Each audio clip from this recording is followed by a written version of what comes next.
We're fighting something much greater than that. Can I ask you a question? Yes, brother. Did Satan put us on a slave ship, or did white people put us on a slave ship? Absolutely Satan. And matter of fact, let me retract that. All right, peace. Shalom, shalom. First and foremost, give honor and praise to the God of Abraham, Isaac, and Yaakov. Giving double honors to 7130 South Chicago that taught me this truth. Giving double honors to all the brothers and sisters that the Creator has awoken in these last days. With that being said, peace and shalom. I was listening to a discussion between this guy by the name of, actually, I thought that he was quote unquote Christian, but in actuality, he believes that he's an Israelite, right? So, kudos to the brother, came into the knowledge of self, right? But he was having a discussion with Dr. Umar Johnson, and they was debating over the existence of Satan, right? So what I want to do is I'm not going to be able to play the whole video per se, but I want to be able to chime in on it because I actually seen the whole video and stuff, but I just going to let a couple of minutes go by over the discussion that they're having, and then I'll chime in. The sin that we encountered, the sin that we stepped in, we put our own selves on that slave ship. Who built the slave ships and who brought them to the coast of Africa? You would say the European? Who else could have done it? Even if the European did it, would you say he was not demonically possessed? Who controlled the European? Your interpretation of his behavior may be that he was possessed by a demon. Mm-hmm. But the observable action, whether it was a demon or not, it was Caucasians who enslaved African people. Absolutely. Who mass incarcerates us right now? Satan or white people? Now, this conversation is real interesting is because, and to me, most of these Afrocentric guys, they claim to be quote unquote, Pan-Africanist and stuff like that, which is nothing wrong with being a Pan-Africanist, right? But the thing that's interesting with them is that, see, Dr. Umar, which he practiced a form of spirituality, right? But he questions the existence of quote-unquote Satan. Now, in the video, he said that Satan is not a real being, right? But he makes references of a negative entity just as well, but he necessarily doesn't call him Satan. And I remember him talking a while back, maybe a couple of weeks ago, and he said this on many occasions. See, a lot of these guys that's quote-unquote Afrocentric, right, they pray to the ancestors. So if you're praying to the ancestors, then that means that you believe that your ancestors are still living and that you're able to have contact with these individuals. But then you'll go on and say that Satan doesn't exist, but you want us to believe that your mama, your grandparents, or the people that live hundreds of years or thousands of years before us, that you're in contact with these people. And see, let me hit you with something. This is how you know that Dr. Umar Johnson and a lot of our people are Israelites, is because we are exemplifying the characteristics and the nature of a people that has been put into slavery, not by Satan himself, but by the Creator. It's because what we were doing was in the country or in the land, or what we would call the land of Canaan or Jerusalem, we was worshiping what you would call familiar spirits. See, and I wish that I had a scripture. I think it's in the book of Leviticus or whatever, but I can't find it at this juncture, right? But it tells you not to basically go after and pray to or conjure up familiar spirits. So it's very interesting to me on how this brother, he claims that Satan doesn't exist, which Satan is nothing but an entity, see? But I'm gonna let the video play a little bit and I'm gonna chime some more in. We mass incarcerate ourselves. How can you mass incarcerate yourself? Do we lock ourselves up? Every time that you go against and you make a bad decision, that is called a sin. And I need everybody to understand what I'm saying right now. Because you see, we all have God in us. So we ain't gonna play that game. You know what I'm saying? When you go to do something wrong, there's a voice in you that has already guided you. You have it, your ancestors had it, and everyone had it. When you decide to go against that voice, there is a punishment that is going to come about. Now, if that punishment comes about through the hands of this man, that means that was man's hands was just used as a tool. And you're relying heavily on individual decision. I'm talking about systemic issues and challenges that are placed. Let's look at a scripture on that, because he's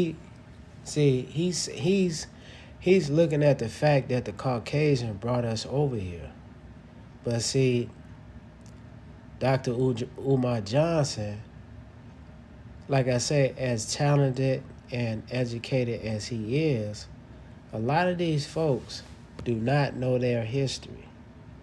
They don't know their history. And see, even when you tell them their history, they're going to reject it. It's because we still following after the customs and traditions of the other nations. Let's look at a scripture on this. Let's look at the 12th chapter of the book of Revelation. And I'm going to start reading at the 13th verse. It says, "And when the dragon saw that he was cast unto the earth, he persecuted the woman which brought forth the man child." And see, a lot of people, like when they look at this, they're looking at the fact of what you would call Mary and Yahshua, but really this is symbolic of what? This is symbolic of the woman represents, I think is Rachel, and the man child really represents the nation of Israel. See? So it says, "And the woman were given 2 wings of a great eagle, that she might fly into the wilderness, into her place where she is nourished for a time and a time and a half a time from the face of the serpent." Because what is taking place? Now, when he's talking about how Satan don't exist, see, Satan was in the mindset of the Caucasians. See? Because what the 12th chapter of the book of Revelation is talking about, on how later on the Romans will take us into captivity, right? And then later on, we're taken into the captivity up under what? The Euro-Gentile world power system, see?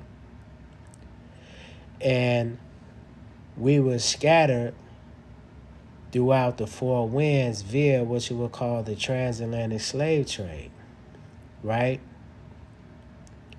And the serpent, when it's talking about the serpent, a lot of times they have the serpent as what? The lowercase s. And when it's talking about the lowercase s, what is it talking about? It's talking about the nations that's going to take you into captivity. So this whole notion that the adversary don't exist is really nonsense, is because, see, it's nonsense to them is because, see, they don't understand our history, because we have been disconnected as a nation of people. See, so when we start talking about God, or we start talking about Satan and things of this nature, all of that stuff is fairy tale to Dr. Umar Johnson and many other people that follow what you would call Kemet traditions and other what you would call spiritualities that our people are still practicing of the other nations. So it says the 15th verse, and it says, and the serpent cast out his mouth water as a flood after the woman. What does that mean? See, what does that mean? When it's talking about the woman in this aspect, it's really talking about the nation of Israel, right? That's when we went through the transatlantic slave trade. The water represents what? The brainwashing of the system. Because when we came over here via the transatlantic slave trade, the washing away is that what? We was not allowed to transmit history down to our kids. We're the only people that's on the face of this planet that call ourselves African Americans, right? Or we call ourselves Pan-Africanists and things of this nature. But when you go on the continent of Africa, you can't even identify yourself, because the Creator deals with nations.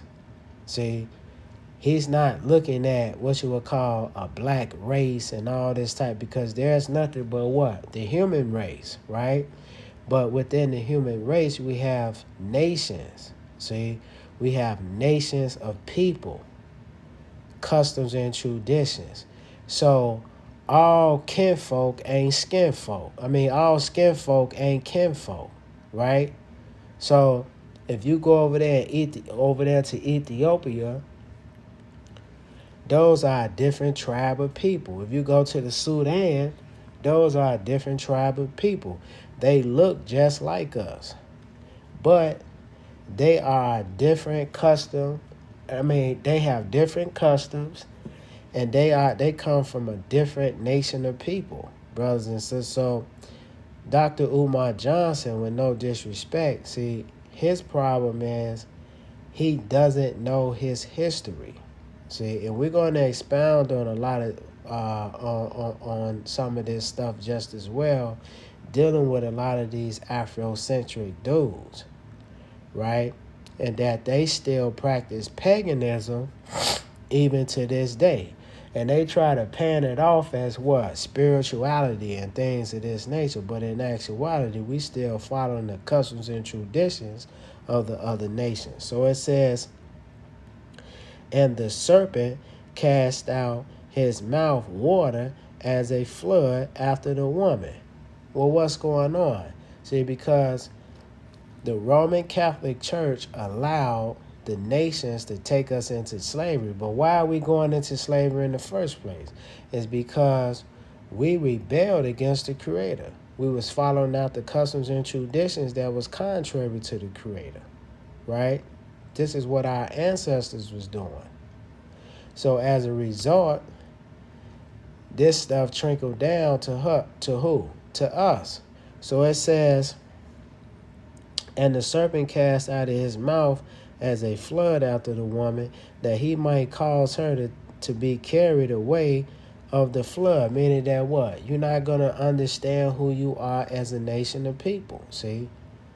your identity, your nationality, your customs and traditions is going to be washed away from where? From your brain. See? But check this out. Let's see how awesome the Creator is. It says, "And the earth helped the woman, and the earth opened her mouth and swallowed up the flood." Right? What is that? The flood. What is that? That's racism, y'all. See? That's the educational system of the Caucasians. Right? That's the bigotry that we was subjugated to in this country and throughout the world. See? That's prejudice. See, that stuff that's hangings in the country. But if you don't really have an understanding and you can't really go, because the brother that's in the blue shirt, you know, you could tell that he's really new to this thing. So a lot of times when you new, you can't really go into the scriptures like you should to be able to get his brother some type of understanding, whether he hear it or he doesn't. But you got to be able to combat your people, is because our people are the main people that's told the most lies. See, we're being taught in our communities that we everybody. See, we everybody. That's not true, brothers and sisters. See, so it says, 16 verse, "And the earth helped the woman, and the earth opened." How is it doing it? Because the Creator allowed us. Now the Creator's allowing us today to stand before the nations and declare the nations who we are as a people. That's why we have all these history books today. I just got a book a couple of days ago talking about how that our ancestors, that they say that we practice Judaism for what? For a long time, way before we start dealing with Christianity and Islam. See, these documents was written in the 1800s. So these folks that brought us over here to this country, they already knew who we were. So, you know, Dr. Umar Johnson, really, he's sadly mistaken on his assessment on who the so-called black man is. And see, we have to quote unquote take the blame for this too. Is because if we're not following after the traditions of man, we would never be in this position in the first place. See? But I'm gonna let it play out a little bit, then I'm gonna cut it off. In certain communities to disadvantage the members of those communities. Whereas the same behavior is done in the white community, but they are not persecuted or prosecuted for it as much as black people are. White people commit most of the crime, but black people are disproportionately, charged and convicted for the crimes. So if you're going to say it's us, what about the fact that white people are not being held accountable? This is where the scripture comes into point at. Now, so this is where your color comes in, and when people speak about color, the scripture already told you, Israel is going to bring salvation to the people. Israel will bring salvation. I hope you are familiar with the scriptures. So, with that being said, and Dr. Umar is right in the sense of the so-called white man. When he bring us over here, he's systematically targeting us as a bunch of barbarians, right? But see, if you don't understand our history thousands of years before, we can't really identify what's going on today. See, and this is the dilemma that we're dealing with. See, and let me hit you with something, brothers and sisters. You know, of course, racism exists in the country, But see, we as a nation of people, see, the responsibility is on the so-called black man. See, we have advanced, the Creator has advanced us a little bit further than a lot of our ancestors that's in this country that fought in the 60s and things of this nature. See? So what we should be doing as a nation of people is coming together, pulling our resources together, and pushing a lot of these nations out of our neighborhoods and things of this nature by not buying from a lot of these folks, but because we don't understand who we are as a nation of people, we're still what? Disenfranchised from one another. See? So, I gotta get back to work. I just wanted to do a little video on this. I'm going to do a part 2 on this because I think it's very interesting. Two brothers sitting down having a discussion about the plight of the so-called black man. Peace. Shalom.